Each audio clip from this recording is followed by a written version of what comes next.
ਸਤਨਾਮ ਵਾਹਿਗੁਰੂ ਸਾਹਿਬ ਜੀ। ਅੰਮ੍ਰਿ ਦ੍ਰਿਸ਼ਟ ਸੁਭ ਕਰੈ ਹਰੈ ਅਗ ਪਾਪ ਸਕਲ ਮਲ।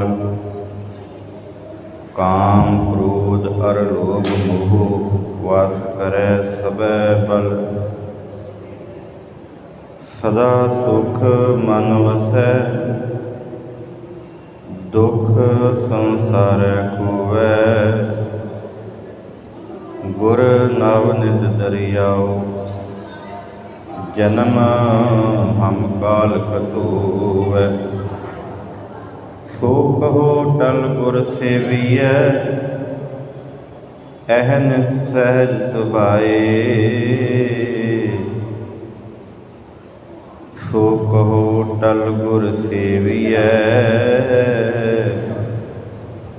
ਅਹਨ ਸਹਿਜ ਸੁਭਾਏ। ਦਰਸ਼ਨ ਪਰਸੈ ਗੁਰੂ ਕੈ ਜਨਮ ਮਰਨ ਦੁਖ ਜਾਏ। ਦਰਸ਼ਨ ਪਰਸੈ ਗੁਰੂ ਕੈ ਜਨਮ ਮਰਨ ਦੁਖ ਜਾਏ। ਪਰਮ ਸਤਿਕਾਰਯੋਗ ਸ੍ਰੀ ਗੁਰੂ ਗ੍ਰੰਥ ਸਾਹਿਬ ਜੀ ਦੀ ਪਾਵਨ ਗੋਦ ਅੰਦਰ ਸੁਭਾਈਮਾਨ ਗੁਰੂ ਕੀ ਸਾਜੀ ਨਵਾਜੀ ਸਾਧ ਸੰਗਤ ਜੀਓ, ਵਡਭਾਗੇ ਹਾਂ ਸਤਿਗੁਰੂ ਨੇ ਰਹਿਮਤ ਕੀਤੀ ਹੈ। ਅੱਜ ਮਹਾਨ ਪੁਰਬ ਸਿੱਖ ਜਗਤ ਦੇ ਅੰਦਰ ਬੜੀ ਸ਼ਰਧਾ ਭਾਵਨਾ ਦੇ ਨਾਲ ਜੋ ਮਨਾਇਆ ਜਾ ਰਿਹਾ ਹੈ।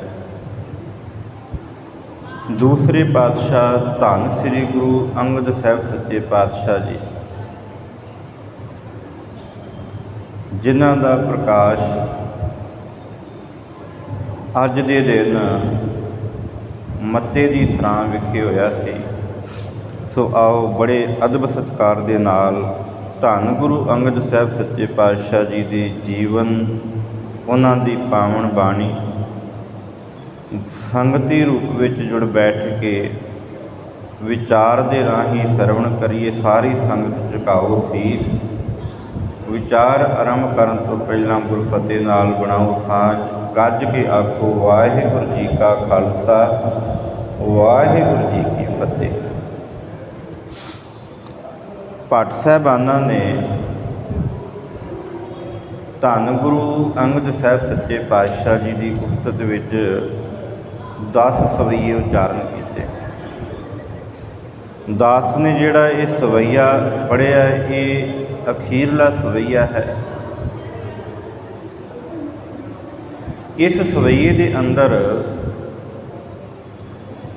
ਭੱਟ ਸਾਹਿਬਾਨ ਬਖਸ਼ਿਸ਼ ਕਰਦੇ ਨੇ ਕਿ ਅੰਮ੍ਰਿਤਮਈ ਦ੍ਰਿਸ਼ਟੀ ਗੁਰੂ ਦੀ ਅੰਮ੍ਰਿ ਦ੍ਰਿਸ਼ਟ ਸੁਭ ਕਰੈ।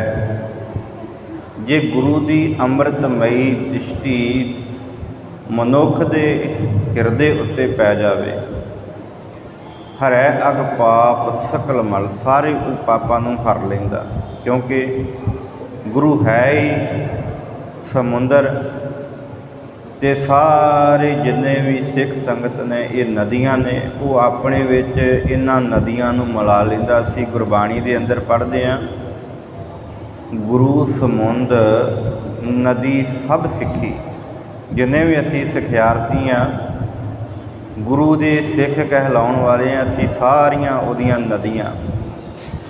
ਅਤੇ ਨਦੀਆਂ ਦੇ ਵਿੱਚ ਆਏ ਬਗਾਏ ਦੇ ਵਿੱਚੋਂ ਜਿਹੜੇ ਟੋਭਿਆਂ ਦਾ, ਨਾਲਿਆਂ ਦਾ ਪਾਣੀ ਆਉਂਦਾ ਹੈ ਨਾ, ਉਹਦੇ ਨਾਲ ਗੰਦਗੀ ਭਰ ਜਾਂਦੀ ਹੈ। ਅਤੇ ਜਦੋਂ ਉਹ ਸਮੁੰਦਰ ਵਿੱਚ ਸਮਾ ਜਾਂਦੀ ਨਾ ਨਦੀ, ਅਤੇ ਸਾਰੀ ਉਸ ਨਦੀ ਦੀ ਜਿੰਨੀ ਵੀ ਗੰਦਗੀ ਆ ਉਹ ਸਮੁੰਦਰ ਆਪਣੇ ਵਿੱਚ ਸਮਾ ਲੈਂਦਾ। ਹੁਣ ਉੱਥੇ ਨਦੀ ਦਾ ਪਾਣੀ ਅਲੱਗ ਨਹੀਂ ਰਹਿ ਜਾਂਦਾ, ਭਾਵ ਨਦੀ ਦਾ ਪਾਣੀ ਅਤੇ ਸਮੁੰਦਰ ਦਾ ਪਾਣੀ ਇੱਕ ਮਿਕ ਹੋ ਜਾਂਦਾ। ਸਤਿਗੁਰੂ ਕਹਿੰਦੇ ਇਸ ਧਰਤੀ ਦੇ ਉੱਤੇ ਸਤਿਗੁਰੂ ਦੀ ਐਸੀ ਦ੍ਰਿਸ਼ਟੀ ਹੈ, ਉਹ ਦ੍ਰਿਸ਼ਟੀ ਹੈ ਧੰਨ ਗੁਰੂ ਅੰਗਦ ਸਾਹਿਬ ਸੱਚੇ ਪਾਤਸ਼ਾਹ ਜੀ ਦੀ, ਜਿਨ੍ਹਾਂ ਉੱਤੇ ਧੰਨ ਗੁਰੂ ਨਾਨਕ ਸਾਹਿਬ ਸੱਚੇ ਪਾਤਸ਼ਾਹ ਜੀ ਨੇ ਰਹਿਮਤ ਕੀਤੀ। ਜਦੋਂ ਅਸੀਂ ਭਾਈ ਬਲਵੰਡ ਜੀ ਦੀ ਵਾਰ ਪੜ੍ਹਦੇ ਹਾਂ ਨਾ, ਭਾਈ ਸੱਤਾ ਅਤੇ ਬਲਵੰਡ ਗੁਰੂ ਘਰ ਦੇ ਕੀਰਤਨੀਏ ਨੇ, ਗੁਰੂ ਘਰ ਦੀ ਉਸਤਤ ਵਾਸਤੇ ਉਹਨਾਂ ਨੇ ਵਾਰ ਉਚਾਰਨ ਕੀਤੀ, ਜਿਹਦੀਆਂ 8 ਪੌੜੀਆਂ ਨੇ। ਦੂਸਰੀ ਪੌੜੀ ਦੇ ਅੰਦਰ ਭਾਈ ਸੱਤਾ ਤੇ ਬਲਵੰਡ ਜੀ ਬਖਸ਼ਿਸ਼ ਕਰਦੇ ਨੇ ਕਿ ਲਹਿਣੇ ਦੀ ਫਿਰਾਈਏ ਨਾਨਕਾ ਦੋਹੀ ਖੱਟੀਐ। ਗੁਰੂ ਨਾਨਕ ਸਾਹਿਬ ਜੀ ਦੀ ਕਿਰਪਾ ਹੋਈ ਇਸ ਜਗਤ ਦੇ ਉੱਤੇ, ਤੇ ਜਿਹੜਾ ਲਹਿਣਾ ਮੱਤੇ ਦੀ ਸਰਾਂ ਦੇ ਵਿੱਚ ਜੰਮਿਆ ਪਲਿਆ ਵੱਡਿਆ ਹੋਇਆ, ਆਪਣੇ ਪਿਤਾ ਬਾਬਾ ਫੇਰੂ ਮੱਲ ਜੀ ਦੀ ਜੋ ਉਹਨਾਂ ਦੀ ਕਿਰਤ ਸੀ, ਉਸ ਕਿਰਤ ਨੂੰ ਕਮਾਉਂਦਿਆਂ ਹੋਇਆਂ ਧਾਰਮਿਕ ਯਾਤਰਾਵਾਂ ਅੱਜ ਵੀ ਅਸੀਂ ਜਾਂਦੇ ਹਾਂ ਨਾ, ਵੱਖ-ਵੱਖ ਧਰਮਾਂ ਦੇ ਲੋਕ ਜਿਹੜੇ ਨੇ ਉਹ ਯਾਤਰਾਵਾਂ ਕਰਦੇ ਨੇ ਆਪਣੇ ਤੀਰਥ ਸਥਾਨਾਂ ਦੀਆਂ। ਹਿੰਦੂ ਆਪਣੇ ਮੰਦਰਾਂ ਵਿੱਚ ਜਾਂਦੇ ਨੇ, ਮੁਸਲਮਾਨ ਮੱਕੇ ਦੀ ਯਾਤਰਾ ਕਰਦੇ ਨੇ। ਜੇ ਸਿੱਖਾਂ ਦੀ ਗੱਲ ਕਰੀਏ ਤਾਂ ਇਹ ਆਪਣੇ ਧਾਰਮਿਕ ਸਥਾਨਾਂ ਉੱਤੇ ਦਰਸ਼ਨ ਕਰਨ ਵਾਸਤੇ ਜਾਂਦੇ ਨੇ। ਤੇ ਭਾਈ ਲਹਿਣਾ ਜੀ ਜਿਹੜੇ ਇਸ ਧਰਤੀ ਦੇ ਉੱਤੇ 1504 ਈਸਵੀ ਨੂੰ ਪ੍ਰਕਾਸ਼ ਧਾਰਨ ਕਰਦੇ ਨੇ, ਜਵਾਨ ਹੁੰਦੇ ਨੇ, ਤੇ ਆਪਣੇ ਪਿਤਾ ਦੇ ਕਹੇ ਅਨੁਸਾਰ ਸੰਗ ਦੀ ਅਗਵਾਈ ਕਰਦਿਆਂ ਹੋਇਆਂ ਵੈਸ਼ਨੋ 'ਤੇ ਜਾਂਦੇ ਨੇ, ਵੈਸ਼ਨੋ ਦੀ ਯਾਤਰਾ ਕਰਨ, ਵੈਸ਼ਨੋ ਦੇਵੀ ਦੀ। ਉਸ ਮੰਦਰ ਦੀ ਯਾਤਰਾ ਕਰਨ ਵਾਸਤੇ ਆਪਣੇ ਨਗਰ ਦੇ ਵਿੱਚੋਂ ਆਪਣੇ ਸੰਗੀਆਂ ਸਾਥੀਆਂ ਨੂੰ ਲੈਂਦੇ ਨੇ, ਤੇ ਲੈ ਕੇ ਹਰ ਸਾਲ ਤਕਰੀਬਨ ਕਈ ਸਾਲ ਜਿਹੜੀ ਇਹ ਨਿੱਤਾ ਪ੍ਰਤੀ ਸੇਵਾ ਨਿਭਾਉਂਦੇ ਨੇ। ਧਿਆਨ ਦਿਓ ਜੀ, ਭਾਈ ਸੱਤੇ ਤੇ ਬਲਵੰਡ ਨੇ ਜ਼ਿਕਰ ਕੀਤਾ ਗੁਰਬਾਣੀ ਦੇ ਅੰਦਰ ਕਿ ਲਹਿਣੇ ਦੀ ਫਿਰਾਈ ਹੈ ਨਾਨਕਾ ਦੋਹੀ ਖੱਟੀ ਹੈ। ਗੁਰੂ ਨਾਨਕ ਸਾਹਿਬ ਨੇ ਕਿਹੜੀ ਕਿਰਪਾ ਕੀਤੀ ਭਾਈ ਲਹਿਣੇ ਦੇ ਉੱਤੇ। ਭਾਈ ਲਹਿਣਾ ਜੀ ਪਿਤਾ ਪੁਰਖੀ ਕੰਮ ਕਰਦਿਆਂ ਸੰਗ ਨੂੰ ਨਾਲ ਲੈ ਕੇ ਚੱਲਦੇ ਨੇ, ਤੇ ਕਈ ਵਰੇ ਬਤੀਤ ਹੁੰਦੇ ਨੇ। ਇਤਿਹਾਸਕਾਰ ਦੱਸਦੇ ਨੇ ਕਿ ਮਨ ਨੂੰ ਉਹ ਸੰਤੁਸ਼ਟੀ ਨਹੀਂ, ਤੇ ਇੱਕ ਦਿਨ ਘਰ ਦੇ ਵਿੱਚ ਆਪਣੇ ਨਗਰ ਦੇ ਵਿੱਚ ਭਾਈ ਜੋਧ ਜਿਹੜਾ ਇਸ ਨਗਰ ਦੇ ਵਿੱਚ ਰਹਿਣ ਵਾਲਾ, ਉਹਦੇ ਕੋਲੋਂ ਗੁਰਬਾਣੀ ਦੀਆਂ ਤੁਕਾਂ ਅਸੀਂ ਰੋਜ਼ਾਨਾ ਪੜ੍ਹਦੇ ਹਾਂ ਜੀ। ਆਸਾ ਦੀ ਵਾਰ 21ਵੀਂ ਪੌੜੀ ਹੈ। ਆਸਾ ਦੀ ਵਾਰ ਦੀ 21ਵੀਂ ਪੌੜੀ, ਜਿਹਦੇ ਅੰਦਰ ਧੰਨ ਗੁਰੂ ਨਾਨਕ ਸਾਹਿਬ ਜੀ ਨੇ ਜ਼ਿਕਰ ਕੀਤਾ, ਜਿਤ ਸੇਵਿਐ ਸੁਖ ਪਾਈਐ ਸੋ ਸਾਹਿਬ ਸਦਾ ਸੰਭਾਲੀਐ। ਕਿਹਦੀ ਸੰਭਾਲਣਾ ਕਰਨੀ ਚਾਹੀਦੀ ਹੈ? ਉਸ ਸਾਹਿਬ ਦੀ ਜਿਹਦੇ ਨਾਮ ਜਪਿਆਂ, ਜਿਹਦੇ ਨਾਲ ਰਿਆਂ ਸੁਖ ਪ੍ਰਾਪਤ ਹੁੰਦਾ। ਗੁਰੂ ਨਾਨਕ ਸਾਹਿਬ ਜੀ ਨੇ ਬਖਸ਼ਿਸ਼ ਕੀਤੀ, ਤੇ ਭਾਈ ਲਹਿਣਾ ਜੀ ਇਹ ਸੁਣਦੇ ਨੇ ਭਾਈ ਜੋਧ ਜੀ ਦੇ ਕੋਲੋਂ, ਤੇ ਆਵਾਜ਼ ਮਾਰਦੇ ਨੇ, ਭਾਈ ਸਾਹਿਬ ਜੀ 1 ਮਿੰਟ ਮੇਰੀ ਗੱਲ ਸੁਣ ਕੇ ਜਾਇਓ। ਭਾਈ ਜੋਧ ਜੀ ਕਹਿੰਦੇ ਹਾਂਜੀ। ਕਹਿੰਦੇ ਇਹ ਜਿਹੜੀ ਤੁਸੀਂ ਬਾਣੀ ਪੜ੍ਹ ਰਹੇ ਜੇ, ਜੋ ਉਚਾਰਨ ਕਰ ਰਹੇ ਜੇ, ਇਹ ਕਿਹਦੀ ਬਾਣੀ ਹੈ? ਕਿਸ ਧਰਮ ਗ੍ਰੰਥ ਦੇ ਵਿੱਚੋਂ ਤੁਸੀਂ ਇਹ ਬਾਣੀ ਪੜ੍ਹ ਰਹੇ? ਕਹਿੰਦੇ ਭਾਈ ਪੁਰਖਾ ਅਸੀਂ ਇਹ ਧੰਨ ਗੁਰੂ ਨਾਨਕ ਸਾਹਿਬ ਜੀ ਦੀ ਬਾਣੀ ਪੜ੍ਹ ਰਹੇ ਹਾਂ।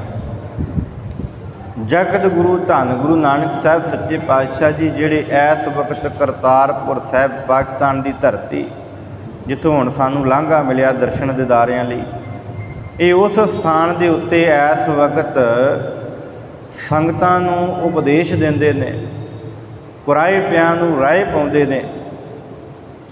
ਭਾਈ ਲਹਿਣੇ ਨੇ ਬਾਣੀ ਸੁਣੀ, ਮਨ ਨੂੰ ਸੰਤੁਸ਼ਟੀ ਆਈ, ਤੇ ਇਸ ਸਾਲ ਜਦੋਂ ਦਰਸ਼ਨਾਂ ਨੂੰ ਚੱਲਣ ਲੱਗੇ ਨੇ, ਮਨ ਵਿੱਚ ਵਿਚਾਰ ਬਣਾਈ ਕਿ ਜ਼ਰੂਰ ਕਰਤਾਰਪੁਰ ਸਾਹਿਬ ਵਿਖੇ ਦਰਸ਼ਨ ਕਰਕੇ ਆਉਣੇ।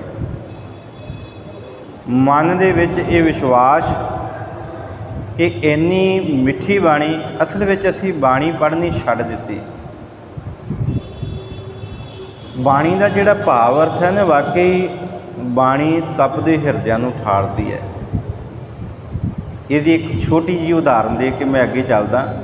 ਸਾਡਾ ਇਤਿਹਾਸ ਬੜਾ ਵੱਡਾ, ਤਤੀਆਂ ਤਵੀਆਂ ਆਰੇ ਸਾਡੇ ਸਿਰਾਂ ਦੇ ਉੱਤੇ, ਚੜਖੜੀਆਂ ਦੇ ਉੱਤੇ ਅਸੀਂ ਟੰਗੇ ਗਏ। ਕੀ इस मन नूं तपश लगी नहीं। गुरु के प्यार वालिओ, इस धरती के उत्ते हिरदे विच जदों बाणी वसी है ना अंदर हिरदे घर दे विच, ते फिर ये तपश बाहर दी तपश कुछ नहीं आती, क्योंकि हिरदे विच बाणी वसी है। धन गुरु अर्जन साहब जी ने एवं नहीं आख्या कि क्या हुआ तन तप रहा, हम शांत हैं हरि नाम से। हरि का नाम हिरदे विच है, तपश कादी, ये बाहर दी तपश है। भाई लैणा जी के हिरदे घर में वो पंक्ति जिहड़ी सी वो पौड़ी घर घर गई। जित सेविया सुख पाईए, सो साहिब सदा संभालीए। जित कीता पाईए अपना, सा घाल बुरी क्यों घालीए। ये जी साडे वास्ते सतगुरु ने बड़ी वड्डी सामने साडे जीवन की असलीयत रखी है कि घाल ते कमाई तो तुसी बड़ी करदे जे, पर ऐसी घालना नहीं करनी, ऐसी कमाई नहीं करनी जिहदे नाल तैनूं दुख होवे। दूजी गल, ऐसी कला ना खेडी है जित दरगह गया हारी है। दरगाह दे विच जाके शर्मिंदा होना पवे, इहो जिहा कर्म जिंदगी दे विच ना करिओ। गुरु नानक साहब जी का यह बचन है, उहदी दरगाह विच जाके शर्मिंदगी उठाउणी पवे ते की लाभ फिर इस मनुखा देह विच आउण दा। फिर तो कीड़े पतंगियां दी जून लै लैनी चाहिदी सी। सतगुरु जी की यह बाणी पढ़ के मन विच विश्वास ते शरधा लैके अज जथे दे नाल तुरिया है, ते मन विच विचार सी कि वापस आउण लग्या दर्शन करने ने। करतारपुर साहब की धरती है, ते जदों उस थां दे उत्ते जाके टिकाणा कीता, संगियां नूं आख्या तुसीं रुको, मैं करतारपुर साहब की धरती ते एक महापुरख के दर्शन करन चलिया, जिन्हों जगत गुरु गुरु नानक साहब जी आखदे ने, ते मैं तुहाडे नाल सवेरे मिल पवांगा, तुसीं इत्थे आराम करो। भाई लैणा जी तुर पे ने। उधर गुरु नानक साहब सच्चे पातशाह जी ने घोड़ी फड़ी है ते अगलवांडी चल पे ने। बड़ी कमाल की गल है। भाई गुरदास जी कहते गुरु होना चाहिए तो ऐसा गुरु। फकर दे नाल क्या करो भी असीं इहो जिहा गुरु पाया जिहड़ा इस धरती के उत्ते मुरदियां विच जान पा दिंदा। धन गुरु नानक साहब सच्चे पातशाह जी घोड़े दियां लगामां फड़ियां ते तुर पए ने। एक पासे भाई लैणा जी आ रहे ने, एक पासे गुरु नानक साहब सच्चे पातशाह जी आ रहे ने। भाई गुरदास जी कहते कमाल की गल है। भाई लैणा जी एक कदम पुटते हैं, गुरु नानक साहब जी 2 कदम पुटते हैं। भाई गुरदास जी ने अपनी वार के अंदर अपने सवैयां के अंदर जिक्र कर दिता, चरण शरण गुर एक पैंडा जाए चल, सतगुर कोट पैंडा आगे होए लेता। जदों मिलनी हुई, मिलाप होया, भाई लैणे ने पुछया पुरखा असीं गुरु नानक दे दर्शन करने ने, साडे मन की चाहत है सानू उस पुरख का टिकाणा दस दिओ। ते धन गुरु नानक साहब सच्चे पातशाह जी ने आख्या पुरखा जे तू गुरु नानक दे दर्शन करना आ तो चल आ इस घोड़ी के उत्ते बैठ, तेनों असी उन्हां दे टिकाणे ते पहुँचा के आउंदे आ। धन गुरु नानक साहब सच्चे पातशाह जी ऐसा है कोई गुरु है, ऐसा जगत दे विच कोई पीर? केवल धन गुरु नानक साहब सच्चे पातशाह जी हत्थ दे विच लगामां फड़ियां होईयां, घोड़े ते भाई लैणे नूं बिठाया, जा करतारपुर साहब दे विच टिकाणा कीता। सतगुरु जी ने आख्या इशनान पानी करो, तुसीं थक गए होवोगे, प्रशादा पानी छको, फिर गुरु नानक साहब जी तुहाडे नाल मिलाप करनगे। जदों सारी प्रक्रिया हुई, भाई लैणा जी दीवान दे विच बैठे ने, धन गुरु नानक साहब सच्चे पातशाह जी सामने आके बैठ गए, हाथ जोड़ के खिमा मंगी, सतगुरु सच्चे पातशाह जी हो ये कैसा वरतारा। कि धन गुरु नानक साहब सच्चे पातशाह जी ने आख्या सी भाई पुरखा तेरा नां की है? कहते भाई लैणा। कहते लैणिया जिहड़ा लैणेदार हुंदा वो हमेशा चढ़ के आउंदा हुंदा ते जिहड़ा देणदार वो लैके आउंदा हुंदा। तू साडा लैणा ते असीं तैनूं कुछ देना। गल्लां गल्लां दे विच ये सतगुरु जी ने बुझारत पाई ते धन गुरु नानक साहब जी दे कोल बैठिया होया भाई लैणे ने सिੱਖਿਆ धारण की, संगियां तक सुनेहा पहुँचा दिता हुण असीं वैष्णो देवी ते नहीं जावांगे, सानू टिकाणा मिल गया। एक जाना तुसीं अगवाई करके ਤੇ ਇਸ ਸੰਗ ਨੂੰ ਅੱਗੇ ਲੈ ਜਾਓ। ਗੁਰੂ ਕੇ ਪਿਆਰ ਵਾਲਿਓ, ਇਸ ਧਰਤੀ ਦੇ ਉੱਤੇ ਐਸੀ ਘਾਲਣਾ ਕੀਤੀ। ਅਸੀਂ ਪੜ੍ਹ ਰਹੇ ਸਨ ਭਾਈ ਸੱਤੇ ਤੇ ਬਲਵੰਡ ਦੀ ਵਾਰ। ਭਾਈ ਸੱਤਾ ਜੀ ਕਹਿੰਦੇ ਨੇ ਇਸ ਧਰਤੀ ਦੇ ਉੱਤੇ ਭਾਈ ਲਹਿਣੇ ਨੇ ਐਸੀ ਘਾਲਣਾ ਘਾਲੀ, ਐਸੀ ਘਾਲਣਾ ਘਾਲੀ ਕਿ ਉਹ ਭਾਈ ਕਬੂਲ ਖਸਮ ਨਾਲ ਆਪਣੇ ਖਸਮ ਦੇ ਦਰ ਉੱਤੇ ਉਹ ਕਬੂਲ ਪੈ ਗਏ, ਭਾਵ ਪ੍ਰਵਾਨ ਹੋ ਗਏ। ਭਾਈ ਲਹਿਣੇ ਦੀ ਉਹ ਘਾਲਣਾ ਕਮਾਈ ਕਿਹੜੀ ਘਾਲਣਾ ਕਮਾਈ ਸੀ? ਭਾਈ ਲਹਿਣੇ ਦੇ ਧੰਨ ਗੁਰੂ ਨਾਨਕ ਸਾਹਿਬ ਸੱਚੇ ਪਾਤਸ਼ਾਹ ਜੀ ਦੇ ਦਰਬਾਰ ਵਿੱਚ ਬੜੀਆਂ ਘਟਨਾਵਾਂ ਨੇ। ਪ੍ਰਮੁੱਖ ਘਟਨਾਵਾਂ ਦੇ ਵਿੱਚੋਂ ਜੋ ਗੁਰੂ ਦਾ ਹੁਕਮ ਸੀ ਉਹਨੂੰ ਸਿਰ ਮੱਥੇ ਮੰਨਿਆ। ਛਪੜੀ ਦੇ ਵਿੱਚੋਂ ਕਟੋਰੇ ਨੂੰ ਕੱਢਣਾ, ਕਵਲਾ ਅਸੀਂ ਜਾਣਦੇ ਹਾਂ ਬਾਟਾ, ਸਤਿਗੁਰੂ ਜੀ ਦੀ ਇਹ ਕਲਾ ਸੀ। ਅਤੇ ਉਸ ਸਮੇਂ ਜਾਤ ਦਾ ਹੰਕਾਰ ਬੜਾ ਸੀ, ਉੱਚੀ ਜਾਤ ਵਾਲਾ ਉਹਦਾ ਇਹ ਕਰਮ ਨਹੀਂ ਸੀ। ਅਤੇ ਭਾਈ ਲਹਿਣਾ ਜੀ ਖੱਤਰੀ ਧਰਮ ਦੇ ਵਿੱਚੋਂ ਸਨ। ਸਤਿਗੁਰੂ ਨੇ ਆਖਿਆ, ਲਹਿਣਿਆ ਕਟੋਰਾ ਡਿੱਗਾ। ਬਾਬਾ ਸ੍ਰੀ ਚੰਦ ਅਤੇ ਬਾਬਾ ਲਖਮੀ ਦਾਸ ਨੇ ਮਨ੍ਹਾ ਕਰ ਦਿੱਤਾ। ਸਾਡੇ ਕੋਲ ਸਿੱਖ ਸੇਵਕ ਨੇ ਭਾਈ ਲਹਿਣੇ ਵੱਲ ਇਸ਼ਾਰਾ ਹੋਇਆ ਅਤੇ ਝੱਟ ਕਰਕੇ ਇਸ ਭਾਈ ਲਹਿਣੇ ਨੇ ਉਸ ਕਟੋਰੇ ਨੂੰ ਉਸ ਛਪੜੀ ਵਿੱਚੋਂ ਕੱਢਿਆ। ਹੁਕਮ ਹੋਇਆ, ਲਹਿਣਿਆਂ ਕਿੱਕਰ ਨੂੰ ਹਿਲਾ, ਮਠਿਆਈਆਂ ਡਿੱਗਣਗੀਆਂ। ਭਾਈ ਲਹਿਣੇ ਨੇ ਕਿੱਕਰ ਦੇ ਉੱਤੇ ਚੜ੍ਹ ਗਏ। ਪੁੱਛਣ ਵਾਲਿਆਂ ਪੁੱਛਿਆ, ਉਹ ਲਹਿਣਿਆ, ਇੱਥੇ ਇਤਿਹਾਸਕਾਰਾਂ ਲਿਖਿਆ ਕਿ ਗੁਰੂ ਪੁੱਤਰਾਂ ਨੇ ਆਖਿਆ, ਲਹਿਣਿਆ ਸਾਡਾ ਪਿਤਾ ਬਜ਼ੁਰਗ ਹੋ ਗਿਆ, ਤੈਨੂੰ ਨਹੀਂ ਪਤਾ ਕਿੱਕਰ ਨੂੰ ਹਿਲਾਈਏ ਅਤੇ ਇਹਦੇ ਉੱਤੋਂ ਕੰਡੇ ਡਿੱਗਦੇ ਨੇ। ਸੱਚ ਜਾਣਿਓ ਇਹ ਸਿੱਖਿਆ ਸੀ ਗੁਰੂ ਦਾ ਹੁਕਮ ਸਿਰ ਮੱਥੇ ਮੰਨਣਾ। ਭਾਈ ਲਹਿਣਾ ਕਹਿੰਦਾ, ਮੈਨੂੰ ਇਹ ਨਹੀਂ ਪਤਾ ਇਹਦੇ ਉੱਤੋਂ ਕੰਡੇ ਡਿੱਗਣੇ, ਇਹਦੇ ਉੱਤੋਂ ਪੱਤੇ ਡਿੱਗਣੇ ਜਾਂ ਇਹਦੇ ਉੱਤੋਂ ਕੀ ਡਿੱਗਣਾ। ਮੈਨੂੰ ਇੰਨਾ ਪਤਾ ਮੇਰੇ ਗੁਰੂ ਨਾਨਕ ਦਾ ਹੁਕਮ ਹੈ, ਉਹ ਚਾਹੇ ਤੇ ਇੱਥੋਂ ਮਠਿਆਈ ਵੀ ਡਿੱਗ ਸਕਦਾ। ਮੈਂ ਆਪਣੇ ਗੁਰੂ ਦਾ ਹੁਕਮ ਵਜਾਉਣ ਵਾਸਤੇ ਚੜ੍ਹਿਆ, ਮੈਨੂੰ ਨਹੀਂ ਪਤਾ ਇੱਥੋਂ ਕੀ ਡਿੱਗਣਾ। ਮੈਂ ਇਹ ਨਹੀਂ ਜਾਣਦਾ, ਪਰ ਮੈਨੂੰ ਇੰਨਾ ਯਾਦ ਹੈ ਕਿ ਮੇਰੇ ਗੁਰੂ ਦਾ ਹੁਕਮ ਹੈ ਅਤੇ ਜੋ ਗੁਰੂ ਕਹਿੰਦਾ ਉਹ ਸੱਤ ਹੈ। ਭਾਈ ਲਹਿਣੇ ਨੇ ਉਸ ਕਿੱਕਰ ਨੂੰ ਹਿਲਾਇਆ ਅਤੇ ਇਤਿਹਾਸ ਕਹਿੰਦਾ ਕਿ ਭਾਈ ਲਹਿਣੇ ਦੇ ਕਿੱਕਰ ਹਿਲਾਉਣ ਦੇ ਨਾਲ ਉੱਥੋਂ ਮਠਿਆਈਆਂ ਡਿੱਗੀਆਂ। ਪਰ ਵਿਸ਼ਵਾਸ ਹੈ ਨਾ, ਤਰਕ ਕਰਨ ਵਾਲੇ ਬੜਾ ਕੁਝ ਕਹਿਣਗੇ, ਪਰ ਜਿਹਦੇ ਅੰਦਰ ਸ਼ਰਧਾ ਹੈ, ਸਤਿਗੁਰੂ ਕਹਿੰਦਾ ਉਹ ਸਭ ਕੁਝ ਕਰ ਸਕਦਾ ਹੈ। ਇੱਥੋਂ ਤੱਕ ਭਾਈ ਲਹਿਣਾ ਜੀ ਜਦੋਂ ਪੂਰੀ ਘਾਲ ਮਰਦੀ ਘਾਲੀ, ਮਰਦਾਂ ਵਾਲੀ ਘਾਲ ਜਿਹੜੀ ਸੀ ਉਹ ਘਾਲਣਾ ਕਰ ਰਹੇ ਸਨ। ਅਖੀਰ ਸਤਿਗੁਰੂ ਦੇ ਦਰਸ਼ਨਾਂ ਵਾਸਤੇ ਆਪਣੇ ਨਗਰ ਤੋਂ ਫਿਰ ਚਾਲੇ ਪਾ ਕੇ ਜਾਂਦੇ ਨੇ। ਜਾ ਕੇ ਪੁੱਛਦੇ ਨੇ, ਮਾਂ ਮੇਰਾ ਗੁਰੂ ਕਿੱਥੇ ਹੈ? ਕਹਿੰਦੇ ਉਹ ਖੇਤਾਂ ਵਿੱਚ। ਅਤੇ ਸੱਚ ਜਾਣਿਓ, ਖੇਤਾਂ ਵਿੱਚ ਕਰਦੇ ਹੋਏ ਕਮਾਈ ਧੰਨ ਗੁਰੂ ਨਾਨਕ ਸਾਹਿਬ ਸੱਚੇ ਪਾਤਸ਼ਾਹ ਜੀ ਕਰਤਾਰਪੁਰ ਸਾਹਿਬ ਦੀ ਧਰਤੀ ਦੇ ਉੱਤੇ ਝੋਨੇ ਦੀ ਫਸਲ ਹੈ, ਉਸ ਫਸਲ ਵਿੱਚੋਂ ਨਦੀਨ ਕੱਢਦੇ ਪਏ ਨੇ। ਸਤਿਗੁਰੂ ਦੇ ਦਰਸ਼ਨ ਪਾ ਕੇ ਪਹਿਨੇ ਹੋਏ ਮਖਮਲੀ ਜੋੜੇ ਦੇ ਸਮੇਤ ਗੁਰੂ ਦਾ ਇਸ਼ਾਰਾ ਸਮਝ ਕੇ ਉਸ ਝੋਨੇ ਵਿੱਚ, ਉਸ ਫਸਲ ਦੇ ਵਿੱਚ ਵੜ ਗਏ ਨੇ ਅਤੇ ਕੀ ਕਰਦੇ ਨੇ? ਨਦੀਨ ਕੱਢਦੇ ਨੇ। ਹੁਣ ਕਿੱਤਾ ਜਿਹੜਾ ਸੀ ਉਹ ਕਿਰਸਾਨੀ ਨਹੀਂ ਸੀ, ਦੁਕਾਨਦਾਰੀ ਸੀ। ਅਤੇ ਜਦੋਂ ਨਦੀਨ ਕੱਢਣ ਲੱਗੇ ਅਤੇ ਨਾ ਝੋਨੇ ਦੀ ਪਹਿਚਾਣ ਅਤੇ ਨਾ ਨਦੀਨ ਦੀ, ਸਮਝ ਨਹੀਂ ਆ ਰਹੀ। ਸਤਿਗੁਰੂ ਨੇ ਆਖਿਆ, ਪੁਰਖਾ ਜੇ ਸਮਝ ਨਹੀਂ ਅਤੇ ਸਮਝ ਇਸ ਕੰਮ ਕਰਨ ਤੋਂ ਪਹਿਲਾਂ ਮੱਤ ਲੈ ਲੈਣੀ ਚਾਹੀਦੀ ਹੈ। ਸਤਿਗੁਰੂ ਜੀ ਬਖਸ਼ਿਸ਼ ਕਰੋ। ਉੱਥੇ ਸਤਿਗੁਰੂ ਨੇ ਰਹਿਮ ਕਰਕੇ ਝੋਨੇ ਅਤੇ ਨਦੀਨ ਦੇ ਵਿੱਚ ਫਰਕ ਸਮਝਾਇਆ।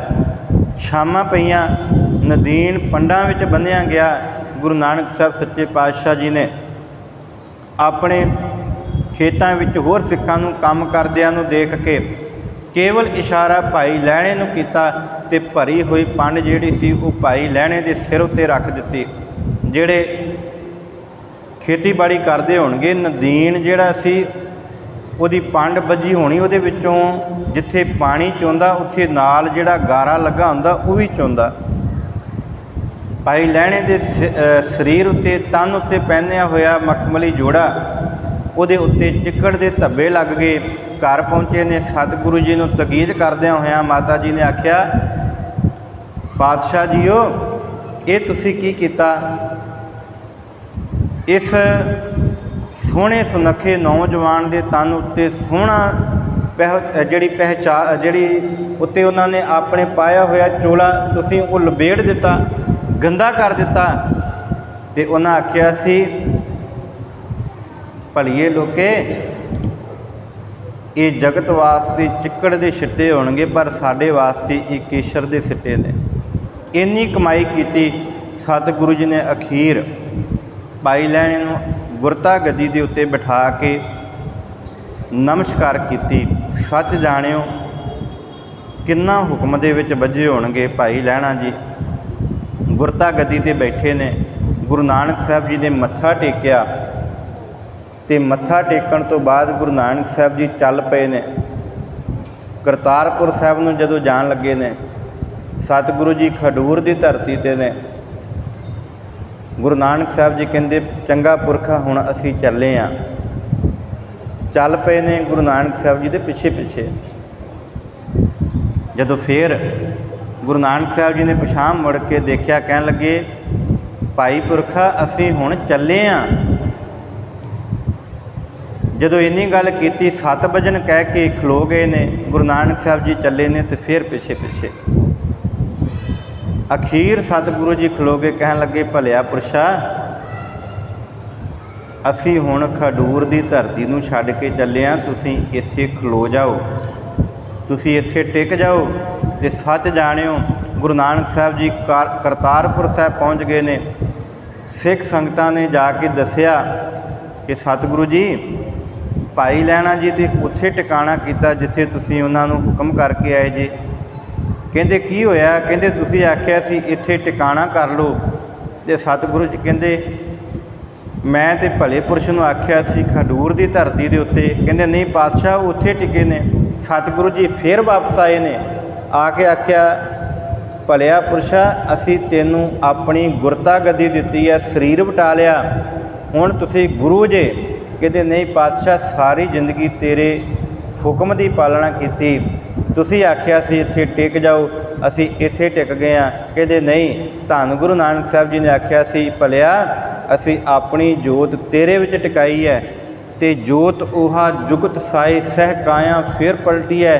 उही जोत ते उही जुगती तुसीं भले कर्म करन वास्ते प्रचार दे लई मनुखता की सेवा के वास्ते इस जगत दे विच विचरना जे एक थां टिकाणा करोगे तो फिर किस तरह संभव होएगा। अज तो बाद हुण तुसीं गुरु जे।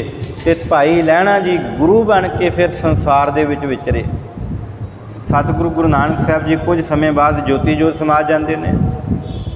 धन गुरु अंगद साहब सच्चे पातशाह जी खडूर की धरती के उत्ते मनुखता की भलाई हित कारज करते हैं, जिन्हां विचों प्रमुख कारज गुरमुखी लिपि मैं इत्थे जरूर दस के जावां, क्योंकि मन में ये भरम है कि गुरु नानक साहब जी ने भी बाणी उचारण की कि इस तो पहला ये शब्द नहीं सन, ऊड़े आड़े का उचारण नहीं सी। नहीं गुरु के प्यार वालिओ, अखर तो सी पर इहदी विਉਂਤਬੰਦੀ नहीं सी।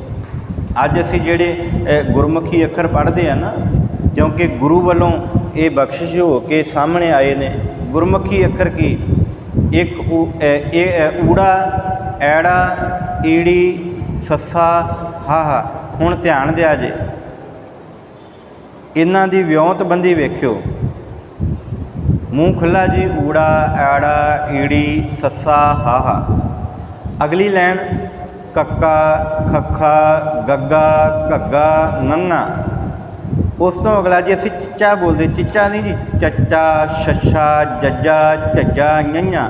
ये है बनतर जिहड़ी धन गुरु अंगद साहब सच्चे पातशाह जी ने इन्हां अखरां दी बनतर जिहड़ी सी इन्हां नूं ਵਿਉਂਤ दे विच रखिया।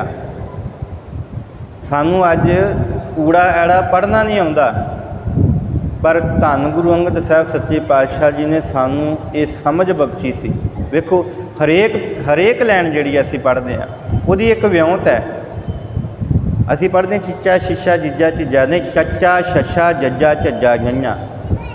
टैंका ठट्ठा डड्डा ढड्डा नन्ना, पप्पा फप्फा बब्बा भब्बा मम्मा। हरेक जिहड़ी लाइन आ ऊड़े ऐड़े दी उहदी ਉਚਾਰਨ ਧੁਨੀ ਜਿਹੜੀ ਹੈ ਉਹ ਇੱਕ ਹੈ। ਅਤੇ ਇਹ ਧੰਨ ਗੁਰੂ ਅੰਗਦ ਸਾਹਿਬ ਸੱਚੇ ਪਾਤਸ਼ਾਹ ਜੀ ਨੇ ਕਿਰਪਾ ਕੀਤੀ, ਇਹਦੀ ਵਿਉਂਤਬੰਦੀ ਬਣਾਈ। ਇਹ ਬੜਾ ਵੱਡਾ ਪਰਉਪਕਾਰ ਸੀ। ਇਸ ਧਰਤੀ ਦੇ ਉੱਤੇ ਸਤਿਗੁਰੂ ਨੇ ਬੜੀਆਂ ਬਖਸ਼ਿਸ਼ਾਂ ਕੀਤੀਆਂ। ਇਸੇ ਧਰਤੀ ਦੇ ਉੱਤੇ ਮਾਤਾ ਖੀਵੀ ਨੇ, ਅੱਜ ਅਸੀਂ ਲੰਗਰ ਚਲਾਉਂਦੇ ਹਾਂ ਨਾ, ਅਤੇ ਸਾਡਾ ਕੀ ਕਰਮ ਹੈ ਜੀ? ਕੋਈ ਨਹੀਂ ਜੀ, ਬਣਾ ਦਿਓ ਦਾਲ, ਬਣਾ ਦਿਓ ਖੀਰ, ਅਤੇ ਖੀਰ ਦੇ ਵਿੱਚ ਫਿਰ ਕੀ ਪਾਉਂਦੇ ਹਾਂ ਅਸੀਂ? 10 ਕਿਲੋ ਦੁੱਧ ਅਤੇ 20 ਲੀਟਰ ਪਾਣੀ। ਅਤੇ ਜੇ ਲੰਗਰ ਦੀ ਮਰਜ਼ਾਦਾ ਦੇਖਣੀ ਹੈ ਤਾਂ ਮਾਤਾ ਖੀਵੀ ਦੇ ਕੋਲੋਂ ਦੇਖਿਓ। ਭਾਈ ਸੱਤੇ ਦੇ ਬਲਵੰਡ ਨੇ ਇਹ ਜ਼ਿਕਰ ਕੀਤਾ ਗੁਰਬਾਣੀ ਦੇ ਅੰਦਰ, ਆਪਣੀ ਵਾਰ ਦੇ ਅੰਦਰ ਜ਼ਿਕਰ ਕੀਤਾ ਕਿ ਬਲਵੰਡ ਖੀਵੀ ਨੇਕ ਜਨ, ਜਿਸ ਬਹੁਤੀ ਛਾਉ ਪਤਰਾਲੀ, ਲੰਗਰ ਦੌਲਤ ਵੰਡੀਏ ਰਸ ਅੰਮ੍ਰਿਤ ਖੀਰ ਘਿਆਲੀ। ਕੇਵਲ ਲੰਗਰ ਦੇ ਵਿੱਚ ਖੀਰ ਨਹੀਂ ਕਿ ਉਹਦੇ ਵਿੱਚ ਘਿਓ ਪਾ ਕੇ ਖੀਰ ਹੀ ਵੰਡੀ, ਲੰਗਰ ਦੌਲਤ, ਧਨ ਦਾ ਪਦਾਰਥ ਦਾ, ਧਨ ਪਦਾਰਥ ਵੀ ਵੰਡਿਆ ਜਾਂਦਾ ਹੈ, ਅਤੇ ਲੰਗਰ ਵਿੱਚ ਘਿਓ ਵਾਲੀ ਜਿਹੜੀ ਖੀਰ ਹੈ ਉਹ ਵੀ ਵੰਡੀ ਜਾਂਦੀ ਹੈ। ਇੰਨੀ ਸ਼ਰਧਾ ਰੱਖ ਕੇ ਪ੍ਰੇਮ ਦੇ ਨਾਲ ਮਾਤਾ ਖੀਵੀ ਜੀ ਖੀਰ ਕਿਆ ਤਿਆਰ ਕਰਦੇ ਸਨ ਕਿ ਜਿਹਦੇ ਬਾਬਤ ਭਾਈ ਸੱਤੇ ਤੇ ਬਲਵੰਡ ਨੇ ਜ਼ਿਕਰ ਕਰ ਦਿੱਤਾ। ਇਹ ਸਾਡਾ ਵਿਰਸਾ ਹੈ ਜੋ ਅਸੀਂ ਸੰਭਾਲ ਨਹੀਂ ਸਕੇ। ਅਸੀਂ ਕੇਵਲ ਖਾਨਾ ਪੂਰਤੀ ਕਰਦੇ ਹਾਂ ਜੀ, ਦੀਵਾਨ ਸਜਾ ਲਏ, ਖਾਨਾ ਪੂਰਤੀ ਹੈ ਜੀ ਸਾਡੀ ਇੱਕ ਸਿਰਫ। ਹੋਰ ਵਿਖਾਵਾ ਜਿਹਨੂੰ ਅਸੀਂ ਕਹਿ ਲਈਏ ਜੀ ਇਹ ਵਿਖਾਵਾ, ਗੁਰੂ ਨਾਨਕ ਸਾਹਿਬ ਜੀ ਦੇ ਘਰ ਵਿੱਚ ਵਿਖਾਵਾ ਨਹੀਂ। ਭਾਈ ਲਹਿਣਾ ਜੀ ਕਹਿੰਦੇ ਵਾਹਿਗੁਰੂ ਧੰਨ ਗੁਰੂ ਅੰਗਦ ਸਾਹਿਬ ਸੱਚੇ ਪਾਤਸ਼ਾਹ ਜੀ ਤੋਂ ਗੁਰੂ ਬਣ ਗਏ। ਕਹਿੰਦੇ ਤੁਹਾਡੀ ਸੇਵਾ ਘਾਲਣਾ ਐਸੀ ਹੋਵੇ ਕਿ ਤੁਹਾਨੂੰ ਗੁਰੂ ਘਰ ਦੇ ਵਿੱਚ ਉਸ ਸੇਵਾ ਦੇ ਨਾਲ ਨਿਵਾਜਣਾ ਸ਼ੁਰੂ ਹੋ ਜਾਵੇ। ਭਾਈ ਗੁਰਦਾਸ ਜੀ ਦੀ 11ਵੀਂ ਵਾਰ ਦੇ ਵਿੱਚ ਜਦੋਂ ਸਿੱਖਾਂ ਦੀ ਨਿਯਮਾਵਲੀ ਉਹਨਾਂ ਦੇ ਵਿੱਚ ਨਾਮ ਆਉਂਦੇ ਆ ਨਾ, ਉਹਨਾਂ ਵਿੱਚੋਂ ਇੱਕ ਹੋਇਆ ਭਾਈ ਜੋਧ ਰਸੋਈਆ, ਪੰਡਿਤ ਸੀ ਇਹ ਬੜਾ ਵੱਡਾ। ਜਦੋਂ ਇਹ ਇਸ ਧਰਤੀ ਦੇ ਉੱਤੇ ਆਪਣੀ ਵਿਦਵਤਾ ਦਾ ਹੰਕਾਰ ਲੈ ਕੇ, ਆਪਣੀ ਜਾਤ ਦਾ ਹੰਕਾਰ ਲੈ ਕੇ ਵਿਚਰਦਾ ਸੀ, ਅਤੇ ਉਹਨੂੰ ਇੱਕ ਦਿਨ ਧੰਨ ਗੁਰੂ ਨਾਨਕ ਦੇ ਦਰ ਦੀ ਖਬਰ ਮਿਲੀ। ਪਤਾ ਚੱਲਿਆ ਹੈ ਕਿ ਇਸ ਵਕਤ ਇੱਥੇ ਭਾਈ ਗੁਰੂ ਨਾਨਕ ਸਾਹਿਬ ਜੀ ਦੀ ਗੁਰਤਾ ਗੱਦੀ ਦੇ ਉੱਤੇ ਧੰਨ ਗੁਰੂ ਅੰਗਦ ਸਾਹਿਬ ਜੀ ਦੇ ਬਿਰਾਜਮਾਨ ਨੇ। ਆਇਆ, ਆਣ ਕੇ ਦੇਖਿਆ, ਇੱਕ ਪਾਸੇ ਲੰਗਰ ਚੱਲ ਰਿਹਾ, ਇੱਕ ਪਾਸੇ ਕੀਰਤਨ ਚੱਲ ਰਿਹਾ, ਗੁਰਬਾਣੀ ਦੀਆਂ ਧੁਨਾਂ ਉੱਠ ਰਹੀਆਂ ਨੇ, ਸੰਗਤ ਵਿੱਚ ਵੀ ਬਰਾਬਰ ਦੇ ਬੈਠੇ ਨੇ, ਲੰਗਰ ਵਿੱਚ ਵੀ ਕੋਈ ਊਚ ਨੀਚ ਜਾਤ ਪਾਤ ਦਾ ਭੇਦਭਾਵ ਨਹੀਂ।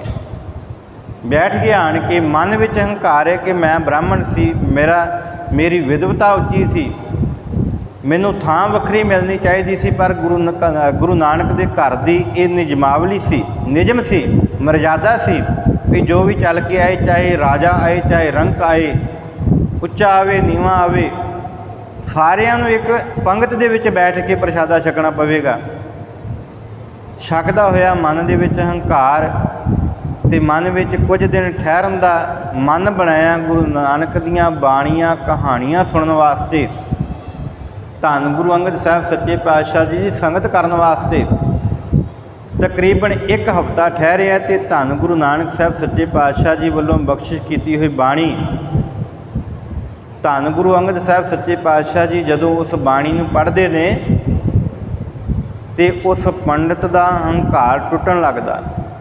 ਹੁਣ ਕੀ ਕਰਦਾ? ਰੋਜ਼ਾਨਾ ਸੰਗਤਾਂ ਵਾਂਗਾਂ ਸੇਵਾ ਕਰਨ ਲੱਗ ਪੈਂਦਾ, ਅਤੇ ਸੇਵਾ ਕਰਦਿਆਂ ਕਰਦਿਆਂ ਮਨ ਦਾ ਹੰਕਾਰ ਟੁੱਟਦਾ। ਜੀ ਇਹ ਸੱਚਾਈ ਹੈ। ਅਸੀਂ ਸਾਰੇ ਸੰਗਤੀ ਰੂਪ ਵਿੱਚ ਬੈਠੇ ਆ ਨਾ, ਇਸ ਸੰਗਤ ਵਿੱਚ ਬੈਠਣਾ ਅਤੇ ਥੱਲੇ ਜਾ ਕੇ ਸੇਵਾ ਕਰਨੀ, ਸੇਵਾ ਦੇ ਵਿੱਚ ਭਾਂਡੇ ਮਾਂਜਣੇ, ਝਾੜੂ ਲਾਉਣਾ, ਪੋਚਾ ਲਾਉਣਾ, ਇਹ ਕਰਮ ਜਿਹੜੇ ਨੇ ਇਹਦੇ ਨਾਲ ਮਨ ਦੇ ਵਿੱਚ ਨਿਮਰਤਾ ਆਉਂਦੀ ਹੈ, ਹੰਕਾਰ ਨਹੀਂ ਆਉਂਦਾ। ਇੱਥੇ ਅਸੀਂ ਬੈਠੇ ਹੰਕਾਰ ਕਰਾਂਗੇ ਕਿ ਮੈਂ ਕਥਾ ਸੁਣੀ, ਕੀਰਤਨ ਸੁਣਿਆ, ਬੜਾ ਆਨੰਦ ਆਇਆ, ਮੈਂ ਬਾਣੀਆਂ ਦਾ ਜਾਪ ਕੀਤਾ, ਮੈਨੂੰ ਆਹ ਪੜ੍ਹਨਾ ਆਉਂਦਾ, ਮੈਨੂੰ ਉਹ ਕਰਨਾ ਆਉਂਦਾ। ਗੁਰੂ ਕੇ ਪਿਆਰ ਵਾਲਿਓ, ਜਦੋਂ ਮਨੁੱਖ ਜਾ ਕੇ ਥੱਲੇ ਭਾਂਡੇ ਮਾਂਜੇਗਾ, ਮਨ ਦੀ ਕਾਲਖ ਟੁੱਟ ਜਾਂਦੀ, ਮਨ ਦੀ ਕਾਲਖ ਲੈਂਦੀ, ਜਿੱਦਾਂ ਅਸੀਂ ਭਾਂਡਿਆਂ ਨੂੰ ਮਲ ਮਲ ਕੇ ਉਹਦੇ ਵਿੱਚੋਂ ਗੰਦਗੀ ਸਾਫ਼ ਕਰਦੇ ਹਾਂ। ਭਾਈ ਜੋਧ, ਇਹਨੂੰ ਬਾਅਦ ਵਿੱਚ ਭਾਈ ਜੋਧ ਰਸੋਈਆ ਕਹਿ ਕੇ ਵਡਿਆਇਆ ਗਿਆ। ਭਾਈ ਗੁਰਦਾਸ ਜੀ ਨੇ ਜੋਧ ਰਸੋਈਆ ਲਿਖਿਆ। सेवा करन लग पिया। भांडे मांजने पर हंकार गजाए ना। अखीर इन्ना मन निम्रता विच आ गया कि भाई जोध रसोईया लंगर दे विच प्रशादा छड्ड के ते जिहड़ियां पत्तलां सन जिहड़ियां साफ करनियां उन्हां विचों बचिया होया लंगर जिहड़ा सी ओह खाना आरंभ कर दिता। संगतां ने जाके गुरु अंगद साहब सच्चे पातशाह नूं बेनती कीती, पातशाह तुहाडा बड़ा प्यारा सिख जिहड़ा पंडित सी विद्वान सी वो गुरु घर दे विच लंगर नहीं छकदा। मन विच जिहड़ा सी वो प्रश्न पैदा हो गया, शंका हो गया भी इहदे मन विच फिर हंकार। धन गुरु अंगद साहब जी ने बुलाया तो आखन लगे भाई जोध तेरी शिकायत आई है, तू लंगर नहीं छकदा। कहंदे पातशाह छकदा। कहंदे संगतां ने देखिया नहीं पातशाह मैं लंगर विच प्रशादा नहीं छकदा, मैं जिहड़ियां पत्तलां विच झूठ बचदी हो सकदा। क्यों? कहंदे मन इन्ना हंकारी है, मन विच इन्नी हौमे भरी है कि इस कारण मेरे अंदर नाम नहीं टिकदा। क्योंकि गुरबाणी दी पंक्ति है, इस धरती दे उत्ते हौमे ते नाम नूं एक थां टिकाणा नहीं मिलदा। हौमे नावै नाल विरोध है, दोए ना वसै एक ठाए। एक थां दे उत्ते टिकाणा नहीं हुंदा दोवां दा, हौमे दा ते नाम दा। सच्चाई है जी, एक पासे हंकार लई फिरो ते आखो बाणी पढ़ीए, मन टिकेगा नहीं। मन नूं नीवां करके, इसे करके अरदास विच रोजाना मंगदे हां जी, मन नीवां मत उच्ची मत दा रखा। ये तां मंगदे हैं कि बादशाह किते मत उच्ची ना हो जाए, मत माफ़ करना मत नीवी ना हो जाए। जे मत नीवी हो जाए तो मनुख पंजां विकारां दा धार नहीं बनता, नाम का व्यापारी नहीं बनता। भाई जोध ने आख्या पातशाह मेरे मन अंदर हौमे है, मैं पंडित, मैं विद्वान, मैं ब्राह्मण, इस हंकार नूं दूर करन वास्ते इस हौमे नूं मैं ये झूठ दे पट्ठे पाउणा कि तेरी औकात ही ये है तू झूठ छक। ते सतगुरु ने फिर गलवकड़ी विच लिया, वेखियो कितना प्यार है। गलवकड़ी विच लैके आख्या सी भाई जोध, ये भाई जोध दूजा नहीं, ये भाई जोध रसोईया दूजे पातशाह जी दे वेले। कहंदे भाई जोध तू गुरु दा सिख है, ते जिथे गुरु वसदा होवे ना उत्थे फिर झूठ का कोई काम नहीं। भाव तेरे हिरदे विच गुरु वस गया, हुण तू झूठ नहीं छकनी, तेरा आपा मिट गया। सतगुरु ने गलवकड़ी विच लिया, माता खीवी ने मंग करके आख्या सी इहो जी पवित्र आत्मा हुण गुरु दे सिखां वास्ते प्रशादा तैयार करिया करेगी। प्रशादा गुरु के प्यार वाले असीं प्रशादा तैयार करते। मैं बार बार बेनती करदा घर विच प्रशादा पक्के ना तो जरूर वाहिगुरू का सिमरन करिया करो मेरियो भैणों। प्रशादा प्रशादा नहीं अमृत बन जाता। वाहिगुरू का सिमरन करिया करो। ये सच्चाई है। घर दे विच अखंड पाठ साहब रखिया होवे ना ते जल दा भर के एक कटोरा रख दिओ, एक घड़ा रख दिओ। 3 दिन 48 घंटे बाणी चलेगी। घर दे विच बाकी जल का स्वाद होर ते उस जल का स्वाद अमृत वर्गा हो जाएगा, क्योंकि उत्थे बाणी का असर।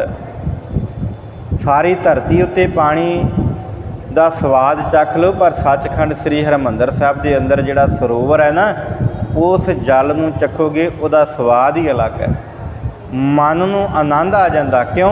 क्योंकि 8 पैर उत्थे बाणी पढ़ी जाती है। भाई जोध नूं माता खीवी जी ने अपने नाल रख के रसोई का काम भाव प्रशादा तैयार करन दा। हुण जूठियां पत्तलां नहीं साफ करते, हुण प्रशादा तैयार करते हैं। क्यों? क्योंकि मन एकमिक हो गया। अज जरूरत है सानूं भी अपने मन अंदर, असीं इतिहास जरूर वाचते हैं। असीं भी जदों घर दे विच प्रशादा पकाउंदे आ, असीं भी जदों प्रशादा तैयार करते हैं तो गुरु के प्यार वालिओ साडे घर दे विच भी अमृतमई बाणी का प्रवाह चलदा होवे। ते सच जाणिओ घर दे विच काम क्रोध लोभ मोह नहीं, ਫਿਰ ਦਇਆ ਧਰਮ ਸਤ ਸੰਤੋਖ ਆ ਕੇ ਵਸਣਗੇ, ਕਿਉਂਕਿ ਉਸ ਘਰ ਦੇ ਵਿੱਚ ਅੰਮ੍ਰਿਤਮਈ ਬਾਣੀ ਚੱਲਦੀ ਹੈ। ਸਤਿਗੁਰੂ ਨੇ ਇਹ ਬੜੀਆਂ ਵੱਡੀਆਂ ਬਖਸ਼ਿਸ਼ਾਂ ਕੀਤੀਆਂ। ਖਡੂਰ ਸਾਹਿਬ ਦੀ ਧਰਤੀ ਦੇ ਉੱਤੇ ਸਤਿਗੁਰੂ ਨੇ ਰਹਿਮਤਾਂ ਬਰਸਾ ਕੇ ਜਿੱਥੇ ਸਿੱਖ ਸੰਗਤਾਂ ਨੂੰ ਉਪਦੇਸ਼ ਦਿੱਤਾ, ਉੱਥੇ ਨਾਲ ਨਾਲ ਸਤਿਗੁਰੂ ਜੀ ਨੇ 62 ਸਲੋਕ ਜੋ ਗੁਰੂ ਗ੍ਰੰਥ ਸਾਹਿਬ ਜੀ ਦੇ ਅੰਦਰ ਦਰਜ ਨੇ, ਜਿਨ੍ਹਾਂ ਵਿੱਚੋਂ ਮੈਂ ਇੱਕ ਸਲੋਕ ਆਪ ਜੀ ਦੇ ਨਾਲ ਸਾਹਮਣੇ ਰੱਖ ਕੇ ਸਮਾਪਤੀ ਵੱਲ ਆਵਾਂਗਾ, ਕਿਉਂਕਿ ਜ਼ਰੂਰੀ ਹੈ। ਸਤਿਗੁਰੂ ਨੂੰ ਅੰਮ੍ਰਿਤਮਈ ਸਰੋਵਰ ਦੱਸਿਆ ਗਿਆ, ਜਿਹਦੇ ਵਿੱਚ ਮਨੁੱਖ ਟੁੱਬੀ ਲਾਉਂਦਾ ਅਤੇ ਉਹ ਅੰਮ੍ਰਿਤ ਦਾ ਸੋਮਾ ਬਣ ਜਾਂਦਾ। ਗੁਰੂ ਸਾਹਿਬ ਕਹਿੰਦੇ ਫਿਰ ਇਹ ਕਿਸ ਤਰ੍ਹਾਂ ਪ੍ਰਾਪਤ ਹੋ ਸਕਦਾ, ਕਿਉਂਕਿ ਅਕਾਲ ਪੁਰਖ ਬਹੁਤ ਵੱਡਾ ਹੈ।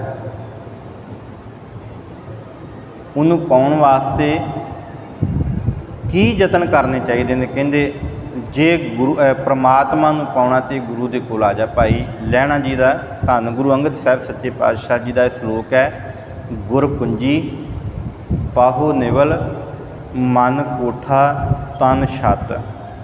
ਧਿਆਨ ਦੇ ਨਾਲ ਸੁਣਿਓ ਜੀ। ਇਹ ਸਰੀਰ ਜਿਹੜਾ ਹੈ ਨਾ, ਇਹ ਕੋਠਾ ਹੈ, ਤਨ ਆ ਜਿਹੜੀ ਚਮੜੀ ਹੈ ਇਹ ਛੱਤ ਪਈ ਹੋਈ ਹੈ, ਇਹਦੇ ਅੰਦਰ ਮਨ ਟਿਕਿਆ ਹੋਇਆ। ਇਹਦੇ ਕਿਵਾੜ ਖੋਲ੍ਹਣ ਵਾਸਤੇ ਕੁੰਜੀ ਕਿਹੜੀ ਹੈ ਜੀ? ਗੁਰੂ ਸ਼ਬਦ, ਗੁਰੂ ਧੰਨ ਸ੍ਰੀ ਗੁਰੂ ਗ੍ਰੰਥ ਸਾਹਿਬ ਜੀ ਦੀ ਬਾਣੀ। ਅਤੇ ਸਤਿਗੁਰੂ ਜੀ ਤਾਕੀਦ ਕਰਦੇ ਹੋਏ ਇਹ ਬਖਸ਼ਿਸ਼ ਕਰਦੇ ਨੇ ਕਿ ਨਾਨਕ ਗੁਰ ਬਿਨ ਮਨ ਕਾ ਤਾਕ। ਮਨ ਦਾ ਦਰਵਾਜ਼ਾ ਗੁਰੂ ਤੋਂ ਬਗੈਰ ਨਹੀਂ ਖੁੱਲ੍ਹ ਸਕਦਾ। ਮੈਂ ਤੁਹਾਨੂੰ ਜਿੰਨਾ ਮਰਜ਼ੀ ਕਹੀ ਜਾਵਾਂ, ਤੁਸੀਂ ਮੈਨੂੰ ਜਿੰਨਾ ਮਰਜ਼ੀ ਸਮਝਾਈ ਜਾਓ, ਨਹੀਂ ਸਮਝ ਸਕਦੇ। ਗੱਲ ਇੱਥੇ ਹੀ ਵਿਗੜਦੀ ਆ ਜੀ। ਅਸੀਂ ਲੱਗੇ ਹੋਏ ਹਾਂ ਇੱਕ ਦੂਜੇ ਨੂੰ ਸਮਝਾਉਣ। ਮੈਂ ਕਹਿੰਦਾ ਮੈਂ ਸਿਆਣਾ, ਤੁਸੀਂ ਕਹਿੰਦੇ ਤੁਸੀਂ। ਇੱਕ ਦੂਜੇ ਦੀ ਇਹੀ ਹੈ ਨਾ। ਮੈਂ ਕਹਿੰਦਾ ਕਿ ਜੋ ਮੈਂ ਕਰ ਰਿਹਾ ਮੇਰੀ ਸਿਆਣਪ ਹੈ, ਪਰ ਜਦੋਂ ਅਸੀਂ ਗੁਰੂ ਦੇ ਅੱਗੇ ਸੀਸ ਝੁਕਾਈ, ਲੈਣਾ ਜੀ ਕਹਿੰਦੇ ਗੁਰੂ ਦੇ ਅੱਗੇ ਸਮਰਪਿਤ ਹੋ ਜਾਓ, ਕਿਉਂਕਿ ਹਜ਼ਾਰਾਂ ਸੂਰਜ ਹੋਣ, ਹਜ਼ਾਰਾਂ ਹੀ ਚੰਦਰਮਾ ਹੋਣ, ਗੁਰੂ ਤੋਂ ਬਗੈਰ ਹਨੇਰਾ।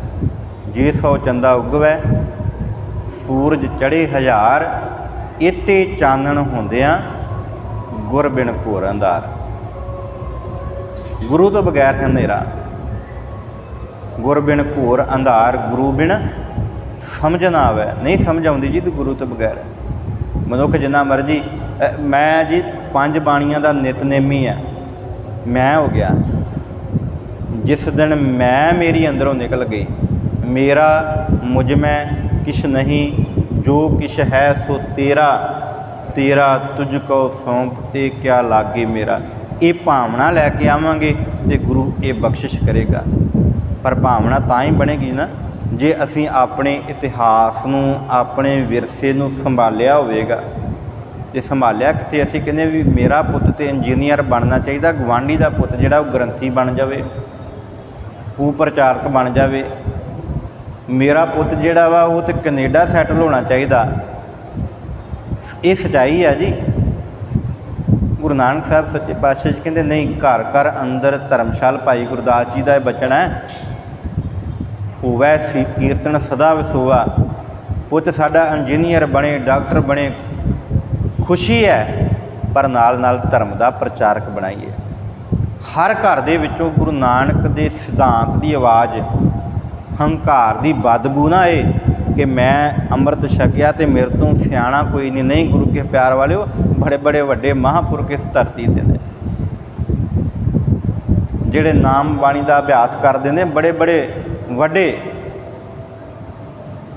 ਉਹ ਕਦੇ ਉਜਾਗਰ ਨਹੀਂ ਹੁੰਦੇ। ਉਹ ਆਣ ਕੇ ਕਹਿੰਦੇ ਨਹੀਂ। ਭਾਈ ਲਹਿਣਾ ਜੀ ਨੇ ਇਹ ਨਹੀਂ ਆਖਿਆ ਸੀ ਗੁਰੂ ਨਾਨਕ ਸਾਹਿਬ ਜੀ ਮੈਨੂੰ ਗੁਰਤਾ ਗੱਦੀ ਦਿਓ। ਭਾਈ ਲਹਿਣੇ ਨੇ ਆਖਿਆ ਸੀ ਪਾਤਸ਼ਾਹ ਤੇਰਾ ਹੁਕਮ ਹੈ, ਅਤੇ ਤੇਰੇ ਹੁਕਮ ਨੂੰ ਵਜਾਉਣਾ ਇੱਕ ਸਿੱਖ ਦਾ ਕਰਮ ਹੈ। ਅਤੇ ਉਹ ਹੁਕਮ ਵਜਾਉਂਦਾ ਹੋਇਆ ਆਪ ਹੁਕਮ ਰੂਪ ਬਣ ਗਿਆ। ਹੁਕਮ ਵਜਾਉਂਦਾ ਹੋਇਆ ਆਪ ਹੁਕਮ ਰੂਪ ਬਣ ਗਿਆ। ਤਾਂ ਬਣਿਆ ਜੋ ਗੁਰੂ ਨੇ ਕਿਹਾ ਉਹਦੇ ਉੱਤੇ ਚੱਲੇ। सतगुरु ने किरपा की है। अज असी धन गुरु अंगद साहब सच्चे पातशाह जी का प्रकाश दिहाड़ा मना रहे। मैं ज़्यादा समा ना लवां, भाई साहब ने आख्या सी 12 वजे असी अरदास करनी है। मैं यही बेनती करांगा, धन गुरु अंगद साहब सच्चे पातशाह जी ने इस धरती के उत्ते खडूर साहब की धरती के उत्ते बैठ के सानू पंजाबी पढ़नी, गुरमुखी पढ़नी, गुरबाणी पढ़न की जाच सिखलाई और उन्होंने पूरने पाए भी गुरु का जो मर्जी हुक्म होवे, गुरु चाहे जो मर्जी कर सकता जी। जल ते थल कर, थल ते कूआ, गुरु की नहीं कर सकता जी। कूप ते महर करावे, धरती ते आकाश चढ़ावे, चढ़े आकाश गिरावे। उहदे अंदर शक्ति है, गुरु जो चाहे तो वह कर सकता। सानू विश्वास होवे, विश्वास तो हीणे ना होया करो। असी विश्वास तो हीणे तां है कि अपना इतिहास नहीं जानते। जे किसी ने आए बगाए दसिया तो वह सही तरीके ना पेश नहीं कर सके। जदों अंग्रेज़ों ने साडा इतिहास लिखाउणा चाहया ना, भाई रतन सिंह भंगू का पंथ प्रकाश पढ़िओ। वो कहते जदों अंग्रेज़ आण के साडा इतिहास लिखाउण लगे तो सिखां ने उन्होंने प्रवान नहीं किया। पहलां किसी ब्राह्मण के कोलों, फिर मुसलमान के कोलों लिखाउण लगे। तो भाई रतन सिंह भंगू कहते नहीं, ये सानू प्रवान नहीं, क्योंकि वो मन विच मैल रख के साडा इतिहास सानू दसणगे। आओ मैं तुहानू दसदा ते अपने पुरखियां तो उन्होंने इतिहास शुरू किया, किते पढ़ के देखियो किवें सिखां ने पातशाहियां लईआं। इन्हां नू किसी जगीर विच नहीं दित्तियां, इन्हां ने मल्लां मारियां, इन्हां ने किसी दे कोलों खो के नहीं लईआं। अकाल पुरख ने रहमत की है, इस धरती के उत्ते खालसे का जन्म होया ते इस धरती के उत्ते खालसे नू राज भाग का भागीदार बनाया। अज भी साडे कोल राज भाग है, पर है असी खो लिया, खुआ लिया, मन लीए। क्यों? क्योंकि साडे असी सिख नहीं रहे। असी अपने मन में विचार करके वेखीए किन्ना क सानू गुरु ते प्यार, किन्ना क भरोसा। मेरे ख्याल है गुरुद्वारा तो बाहर निकलीए तो असी जांदियां जांदियां कि मंदिर च भी मत्था टेक जाना, किसी मस्जिद अगे भी सिर झुका जाना। इन्ने क असी पक्के सिख हाँ।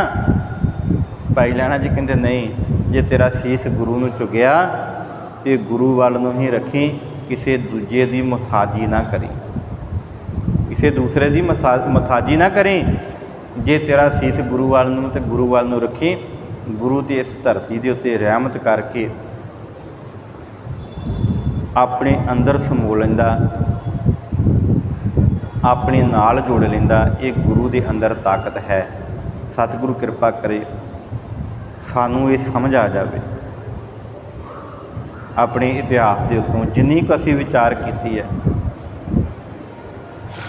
जिन्ना को असी इतिहास में विचारिया, मैं यही बेनती कराँगा कि इनू ध्यान दे नाल मत्ते की सरां तो करतारपुर साहब पाकिस्तान ते करतारपुर साहब तो खडूर साहब की धरती, इन्ना के इतिहास पढ़िओ। भाई लैणा जी ने घालना कमाई किन्नी की, गुरु साहब जी के अगे आपा त्याग के गुरु के हुक्म नू वजाया किवें? क्योंकि गुरु साहब का हुक्म सी, हुक्म रजाई चलना नानक लिखिया नाल, उहदे हुक्म ते उहदी रजा विच तुरना। भाई लैणा जी कहते मैनू नहीं पता, मेरे गुरु का हुक्म है कि उहदी हुक्म ते रजा की पालना करनी। बड़े कष्ट आए, बड़ा कुछ देखा जिंदगी दे विच, पर फिर भी भाई लैणा जी ने गुरु के हुक्म नू वजाउंदियां होइयां गुरु के कहे हुए नू सत सत करके मन्निया। सानू जरूरत है धरती के उत्ते बड़ा कुछ असी कमा लिया। गुरु नानक साहब सच्चे पातशाह जी ने सानू जपजी साहब दे विच बड़ा सुंदर समझाया कि भलिओ धरती के उत्ते तुहाडा राज भाग होवे, तुहाडे कोल धन पदार्थ होवे, तुहाडे कोल सब कुछ होवे, पर जे किते उहदी नज़र नहीं तो तुसीं हीणे जे, खाली जे। जे उहदी नज़र है, जे सब कुछ तुहाडी झोली विच है। ਜੇ ਜੁਗ ਚਾਰੇ ਆਰਜਾ ਹੋਰ ਦਸੂਣੀ ਹੋਏ। ਚੌਂ ਜੁਗਾਂ ਜਿੰਨੀ ਉਮਰ ਹੋਵੇ, ਚੌਂ ਜੁਗਾਂ ਦੇ 10 ਭਾਵ 40 ਯੁੱਗ ਤੁਹਾਡੀ ਜ਼ਿੰਦਗੀ ਹੋਵੇ। ਨਵਾਂ ਖੰਡਾਂ ਵਿੱਚ ਜਾਣੀ ਹੈ, 9 ਖੰਡਾਂ ਦੇ ਉੱਤੇ ਤੁਹਾਡਾ ਨਾਮ ਚੱਲਦਾ ਹੋਵੇ, ਤੁਹਾਡੇ ਨਾਲ ਚੱਲਣ ਵਾਲੇ ਲੋਕ ਹੋਣ। ਤੁਸੀਂ ਆਖੋ ਕਿ ਭਾਈ ਸੱਜੇ ਬੰਨੇ ਜਾਣਾ, ਤੁਹਾਡੇ ਕਹਿਣ ਦੇ ਉੱਤੇ ਲੋਕ ਸੱਜੇ ਬੰਨੇ ਚੱਲ ਪੈਣ, ਤੁਹਾਡੇ ਕਹਿਣ ਦੇ ਉੱਤੇ ਲੋਕ ਖੱਬੇ ਬੰਨੇ ਚੱਲ ਪੈਣ। ਇਹ ਇੰਨਾ ਨਾ ਮਨਾ ਹੋਵੇ। ਨਵਾਂ ਖੰਡਾਂ ਵਿੱਚ ਜਾਣੀਏ, ਨਾਲ ਚੱਲੈ ਸਭ ਕੋਏ, ਚੰਗਾ ਨਾਮ ਰਖਾਇ ਕੈ। ਤੁਹਾਡਾ ਨਾਮ ਨਾ ਚੰਗਾ ਹੋਵੇ, ਲੋਕ ਕਹਿਣ ਫਲਾਣਾ ਭਾਈ ਵਾਹ ਵਾਹ, ਬੜਾ ਉੱਚਾ ਨਾਮ ਹੈ, ਬੜਾ ਧਨ ਪਦਾਰਥ ਹੈ। ਚੰਗਾ ਨਾਮ ਰਖਾਇ ਕੈ, ਜਸ ਕੀਰਤ ਜਗ ਲੇ। ਤੁਹਾਡੀ ਸੋਭਾ ਲੋਕੀ ਗਾਉਂਦੇ ਹੋਣ। ਅਸੀਂ ਸੁਣਦੇ ਹਾਂ ਜੀ, ਜੇ ਕੋਈ ਚੰਗੇ ਕਰਮ ਕਰਦਾ ਲੋਕ ਉਹਦੀ ਸੋਭਾ ਕਰਦੇ ਨੇ। ਸਤਿਗੁਰੂ ਕਹਿੰਦੇ ਤੁਹਾਡੀ ਸੋਭਾ ਵੀ ਹੁੰਦੀ ਹੋਵੇ ਇਸ ਧਰਤੀ ਦੇ ਉੱਤੇ। ਚੰਗਾ ਨਾਉ ਰਖਾਏ ਕੈ, ਜਸ ਕੀਰਤ ਜਗ ਲੇ। ਜੇ ਤਿਸ ਨਦਰ ਨਾ ਆਵੇ, ਤਾਂ ਬਾਤ ਨਾ ਪੁੱਛੈ ਕਿ। ਜੇ ਉਹਦੀ ਨਜ਼ਰ ਨਹੀਂ ਤਾਂ ਕਿਸੇ ਨੇ ਬਾਤ ਨਹੀਂ ਪੁੱਛਣੀ। ਬੜੇ ਬੜੇ ਮਹਾਰਾਜੇ, ਬੜੇ ਬੜੇ ਨਾਮ ਵਾਲੇ ਇਸ ਧਰਤੀ ਦੇ ਉੱਤੇ ਨਾਸ ਤੋਂ ਨਬੂਦ ਹੋ ਗਏ, ਕਿਸੇ ਨੇ ਨਹੀਂ ਪੁੱਛਿਆ। ਸਤਿਗੁਰੂ ਕਹਿੰਦੇ ਉਹ ਤਾਂ ਉਹਨਾਂ ਕੀੜਿਆਂ ਦੀ ਤਰ੍ਹਾਂ, ਜਿਹੜਾ ਕੀੜਿਆਂ ਦਾ ਵੀ ਸਭ ਤੋਂ ਛੋਟਾ ਕੀੜਾ ਧਰਤੀ ਦੇ ਉੱਤੇ ਮਸਲਿਆ ਜਾਂਦਾ, ਉਹ ਉਹਦੀ ਤਰ੍ਹਾਂ। ਕੀਟਾ ਅੰਦਰ ਕੀਟ ਕਰ, ਦੋਸੀ ਦੋਸ ਧਰੇ। ਨਾਨਕ ਨਿਰਗੁਣ ਗੁਣ ਕਰੇ, ਗੁਣਵੰਤਿਆ ਗੁਣ ਦੇ। ਗੁਰੂ ਦੇ ਅੰਦਰ ਹੀ ਸ਼ਕਤੀ ਹੈ। ਨੇਕ ਗੁਣਿਆਂ ਨੂੰ, ਜਿਨ੍ਹਾਂ ਦੇ ਅੰਦਰ ਕੋਈ ਗੁਣ ਨਹੀਂ, ਨਾਨਕ ਨਿਰਗੁਣ ਗੁਣ ਕਰੇ, ਗੁਣਵੰਤਿਆ ਗੁਣ ਦੇ। ਇਹ ਸਤਿਗੁਰੂ ਅੰਦਰ ਤਾਕਤ ਹੈ। ਇਸ ਕਰਕੇ ਗੁਰੂ ਨੂੰ ਸੀਸ ਝੁਕਾਇਆ ਕਰੋ। ਗੁਰੂ ਦੇ ਅੱਗੇ ਆਣ ਕੇ ਅਰਦਾਸ ਕਰਿਆ ਕਰੋ, ਸੱਚੇ ਪਾਤਸ਼ਾਹ ਆਖਾਂ ਜੀਵਾਂ ਵਿਸਰੈ ਮਰ ਜਾਊਂ। ਜੇ ਮੈਂ ਆਂਦਾ ਤੇ ਤੈਨੂੰ ਮੈਂ ਜਿਉਂਦਾ, ਜੇ ਤੈਨੂੰ ਮੈਂ ਵਿਸਾਰ ਦਿੰਦਾ ਤੇ ਫਿਰ ਮੇਰੀ ਮੌਤ ਹੈ। ਇਹ ਸਾਡੀ ਜ਼ਿੰਦਗੀ ਹੋਵੇ ਹੋਈਆਂ ਬੇਅੰਤ ਭੁੱਲਾਂ ਦੀ ਖਿਮਾ। ਸਤਿਗੁਰੂ ਕਿਰਪਾ ਕਰੇ ਆਪ ਸਭ ਸੰਗਤਾਂ ਨੂੰ ਧੰਨ ਸ੍ਰੀ ਗੁਰੂ ਅੰਗਦ ਸਾਹਿਬ ਸੱਚੇ ਪਾਤਸ਼ਾਹ ਜੀ ਦੇ ਪ੍ਰਕਾਸ਼ ਪੁਰਬ ਦੀਆਂ ਲੱਖ ਲੱਖ ਵਧਾਈਆਂ ਹੋਣ। ਆਪਣੇ ਇਤਿਹਾਸ ਨੂੰ ਅਤੇ ਆਪਣੇ ਪੁਰਖਿਆਂ ਨੂੰ ਜ਼ਰੂਰ ਯਾਦ ਕਰਿਆ ਕਰੋ। ਵੱਧ ਤੋਂ ਵੱਧ ਗੁਰਬਾਣੀ ਪੜ੍ਹ ਕੇ ਇਸ ਜ਼ਿੰਦਗੀ ਦੇ ਵਿੱਚ ਉਸ ਗੁਰਬਾਣੀ ਅਨੁਸਾਰ ਆਪਣੇ ਜੀਵਨ ਨੂੰ ਢਾਲੋ ਅਤੇ ਆਉਣ ਵਾਲਾ ਸਮਾਂ ਜਿਹੜਾ ਸਾਡੇ ਵਾਸਤੇ ਸੁਖਾਲਾ ਹੋਵੇਗਾ। ਸਮੂਹ ਸੰਗਤਾਂ ਦਾ ਤਹਿ ਦਿਲੋਂ ਧੰਨਵਾਦ, ਜਿਨ੍ਹਾਂ ਨੇ ਬੜੇ ਪਿਆਰ ਦੇ ਨਾਲ ਬੈਠ ਕੇ ਵਿਚਾਰ ਨੂੰ ਸਰਵਣ ਕੀਤਾ। ਸਤਿਗੁਰੂ ਜੀ ਦਾ ਕੋਟਾਨ ਕੋਟ ਸ਼ੁਕਰ ਹੈ, ਜਿਨ੍ਹਾਂ ਨੇ ਇਹ ਬਲ ਅਤੇ ਉਦਮ ਬਖਸ਼ਿਆ, ਆਪ ਜੀ ਦੇ ਨਾਲ ਵਿਚਾਰ ਸਾਂਝੀ ਕੀਤੀ। ਸਾਰੀਆਂ ਸੰਗਤਾਂ ਦਾ ਅਖੀਰ ਫਿਰ ਧੰਨਵਾਦ। ਸਮੂਹ ਪ੍ਰਬੰਧਕ ਕਮੇਟੀ ਦਾ ਧੰਨਵਾਦ, ਜਿਨ੍ਹਾਂ ਨੇ ਬੜੇ ਪਿਆਰ ਦੇ ਨਾਲ ਨਿਵਾਜਿਆ। ਸਾਡੇ ਸਤਿਕਾਰਯੋਗ ਵੀਰ ਜੀ ਦਵਿੰਦਰ ਸਿੰਘ ਜੀ, ਜੋ ਪ੍ਰਧਾਨ ਸਾਹਿਬ ਨੇ, ਬੜਾ ਪਿਆਰ ਕਰਦੇ ਨੇ। ਜਦੋਂ ਅਸੀਂ ਫੋਨ ਕਰੀਏ ਅਤੇ ਜੀ ਆਇਆਂ ਉਹਨਾਂ ਵੱਲੋਂ ਕਦੇ ਨਾ ਨਹੀਂ ਹੋਈ। ਅਤੇ ਵੇਖੋ ਸਾਡੀ ਵੀ ਡਿਊਟੀ ਇਹੀ ਹੈ, ਧਰਮ ਦੇ ਪ੍ਰਚਾਰ ਹਿੱਤ ਅੰਮ੍ਰਿਤਸਰ ਤੋਂ ਲੱਗੀ, ਅਤੇ ਤਾਂ ਹੀ ਇਹ ਸੰਭਵ ਹੁੰਦਾ ਜਦੋਂ ਪ੍ਰਬੰਧਕ ਕਮੇਟੀਆਂ ਖਿੜੇ ਮੱਥੇ ਪ੍ਰਵਾਨ ਕਰਦੀਆਂ ਨੇ। ਮੈਂ ਸਮੁੱਚੀ ਪ੍ਰਬੰਧਕ ਕਮੇਟੀ ਦਾ ਤਹਿ ਦਿਲੋਂ ਧੰਨਵਾਦ, ਜਿਨ੍ਹਾਂ ਨੇ ਆਪ ਸਭ ਸੰਗਤਾਂ ਦੇ ਦਰਸ਼ਨ ਕਰਵਾਏ। ਹੋਈਆਂ ਬੇਅੰਤ ਭੁੱਲਾਂ ਦੀ ਖਿਮਾ। ਝੁਕਾਓ ਸੀਸ, ਗੁਰਫਤਿਹ ਨਾਲ ਸਾਂਝ ਬਣਾਓ, ਗੱਜ ਕੇ ਆਖੋ ਵਾਹਿਗੁਰੂ ਜੀ ਕਾ ਖਾਲਸਾ, ਵਾਹਿਗੁਰੂ ਜੀ ਕੀ ਫਤਿਹ।